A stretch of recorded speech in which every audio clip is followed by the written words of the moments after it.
கந்த புராணம். திருநகரப்படலம். பாடல்கள். முதிரை வண்ணமா நவமணி குவையும் வான் முளைக்கும் கதிரி நெல்லெனும் பொருளுடன் நேனவும் காட்டிற் பொதிவ தாக்கியே முழுவதும் நிரம்புதல் பொருந்தா நிதிய மேயகோ தொட்டது நெடியமா மதிலே. 5 வகை நிறங்களுடையதாகிய 9 வகை இரத்தின குவியல்களும் ஆகாயத்து தோன்று சிற சூரிய காந்த ஒளியும் சந்திரகாந்த ஒளியும் ஆகிய இப்பொருள்களுடன் ஏனையவற்றையும் காட்டியே பொதிவதாய் நின்றோம்.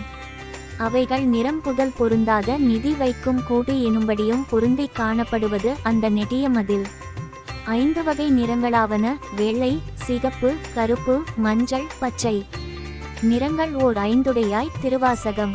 நவரத்தினங்களாவன மாணிக்கம், பவளம், முத்து, மரகதம், புருடராகம், வைரம், நீலம், கோமேதகம், வைடூரியம்.